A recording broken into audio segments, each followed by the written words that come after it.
आदाब दोस्तों, मेरा नाम कुंवर सुल्तान अली और मैं आपका स्वागत करता हूं अपने YouTube channel decoding of laws में। दोस्तों, आज का जो हमारा एपिसोड है, आज हम इस पर में बात करेंगे जो अभी एक इंसिडेंट पंजाब में हुआ, स्टेट ऑफ पंजाब में। तो इंसिडेंट थोड़ा अजीब था क्योंकि वो चीज़ें सोसाइटी में नॉर्मल नहीं है, एक्सेप्टेबल भी नहीं है, काफ़ी काफ़ी डिबेटेबल भी है। तो दोस्तों, हुआ क्या, एक वर्कर था फैक्ट्री में, एक आदमी था।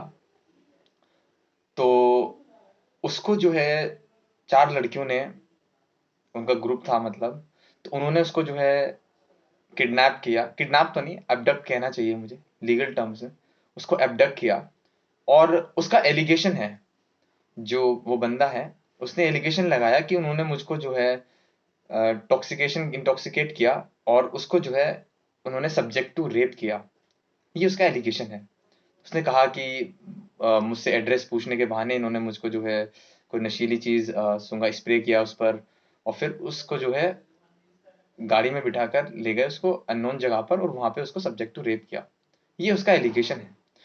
दोस्तों, इस वाक्य ने जब ये मंजर मंजर आम पर आया, तो इसने फिर से एक डिबेट स्टार्ट कर दिया जो काफी समय से हमारे लीगल फ्रेटर्निटी में काफी समय से, मतलब सोशियोलॉजिस्ट हैं वो सब भी इसको जो है रिफॉर्म की बात कर रहे हैं।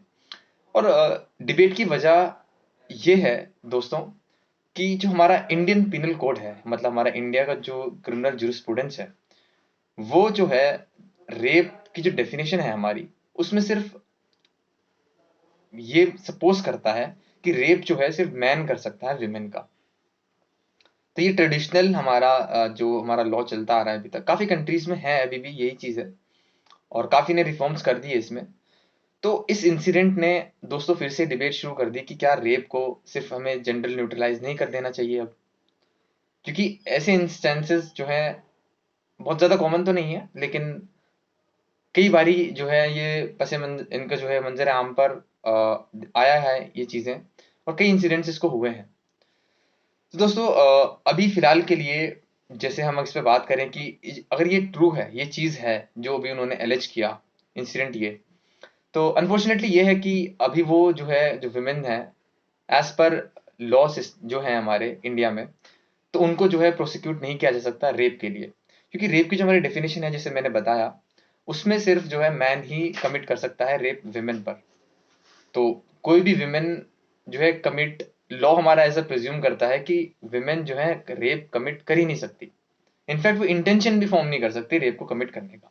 ये हमारा जो है इंडियन लॉ कहता है। तो दोस्तों, अब सवाल ये होता है कि उसके पास रेमेडी क्या है, किस तरह की चीजें उन वो जो है अपना जो है केस चला सकता है उन पर रेमेडी के लिए। तो रेमेडी के लिए दोस्तों उसके पास ज्यादा कुछ नहीं है। इसमें एक तो ये है कि क्रिमिनल फोर्स असॉल्ट के लिए वो सेक्शन 352 है आईपीसी का, धारा 352, उसमें जो है उसका केस आ सकता है, स्टार्ट हो सकता है। उसको जबरदस्ती पकड़ा, उसको जो है फोर्स अप्लाई किया, क्रिमिनल फोर्स उस पर अप्लाई किया, तो ये उसमें आ सकता है 352 में।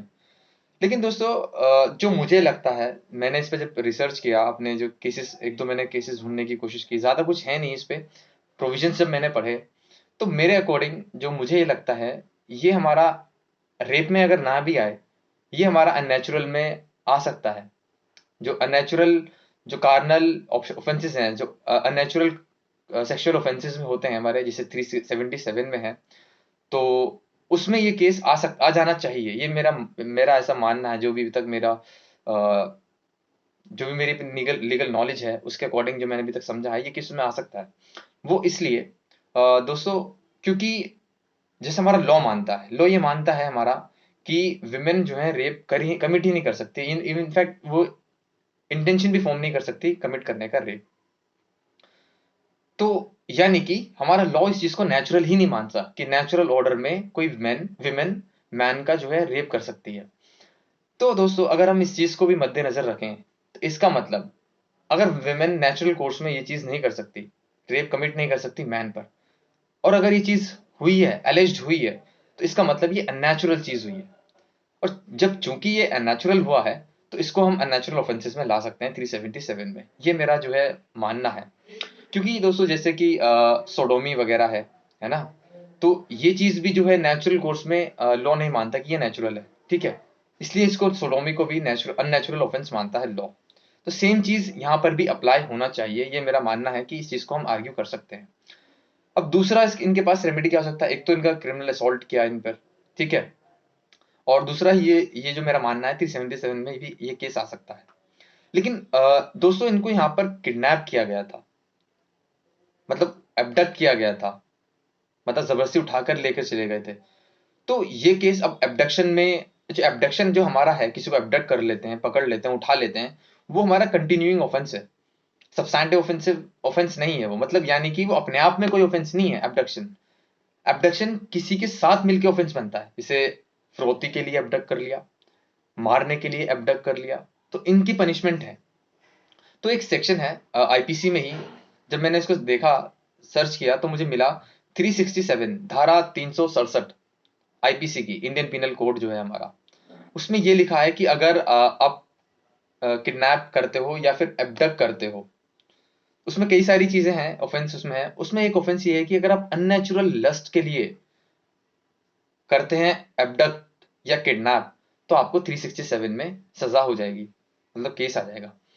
तो अभी तक जो मैंने रिसर्च किया, तो मेरे ख्याल से ये इन 3 धाराओं में ये केस आ जाना चाहिए, और ये आर्ग्यू किया जा सकता है कि अननेचुरल चीज के लिए।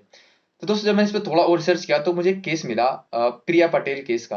प्रिया पटेल एक केस था, उसमें क्या हुआ था, एक हस्बैंड और वाइफ थे। तो एक हस्बैंड ने एक लड़की पर रेप कमिट किया, और जो वाइफ थी उनकी, उन्होंने उसको जो है फैसिलिटेट किया रेप को, मतलब उनके हस्बैंड ने जब रेप किया तो उसमें हेल्प किया। तो कोर्ट में जब ये केस गया, तो ट्रायल कोर्ट ने उसको जो है कमिट कर दिया, वो मतलब कन्विक्ट कर दिया। हाई कोर्ट ने ये कहा कि वुमेन को रेप के लिए तो हम पनिश नहीं कर सकते इंडिया में, लेकिन गैंग रेप के लिए किया जा सकता है, क्योंकि वो 2 लोग थे। अब एक से ज्यादा जब रेप कमिट करते हैं लोग, तो उसे गैंग रेप कहा जाता है। और जो गैंग रेप की हमारी डेफिनेशन है, 376 जी करके है उसका सेक्शन, उसमें जब हम देखें, तो वहां पर मैन नहीं लिखा, सिर्फ पर्सन्स लिखा है। तो ये हाई कोर्ट ने का मानना था, ये कर दिया। तो ये सुप्रीम कोर्ट में गया केस, सुप्रीम कोर्ट ने इस चीज को नहीं माना और इसको ऑल्टर कर दिया। कोर्ट ने ये कहा कि विमेन को हम गैंग रेप में इसलिए भी नहीं कर सकते, क्योंकि विमेन जो है इंटेंशन ही नहीं बना सकती कमिट करने का रेप, तो हम उसे कैसे कर सकते हैं। तो कोर्ट ने ये कह दिया कि भले ही विमेन ने सपोर्ट किया हो या फैसिलिटेट किया हो गैंग रेप को, तो भी गैंग रेप के लिए हम उसको कन्विक्शन नहीं कर सकते। तो मतलब लॉ की पोजीशन अभी तक इंडिया में क्लियर है कि विमेन को रेप के लिए तो नहीं किया जा सकता कन्विक्ट। बाकी जो मुझे लगता है कि इस केस में जो है अननेचुरल के लिए आ जाना चाहिए, ये आर्ग्यू किया जा सकता है। बाकी आप लोग, आपका क्या मानना है, तो आप हमें कमेंट सेक्शन में बताएं। जितने भी हमारे लोग के साथी हैं या फिर जो भी जागरूक इंसान इस वीडियो को देख रहे हैं, तो आप बताइए हमें आपको क्या लगता है। और मैं आशा करता हूँ कि आपको ये वीडियो पसंद आया होगा, आपको कुछ ना कुछ इससे सीखने के लिए मिला होगा। तो आपसे आशा है, रिक्वेस्ट है कि आप इस वीडियो को ज़्यादा से ज़्यादा शेयर करें, जिससे हमारी सोसाइटी में एक लीगल अवेयरनेस जो है क्रिएट हो। धन्यवाद।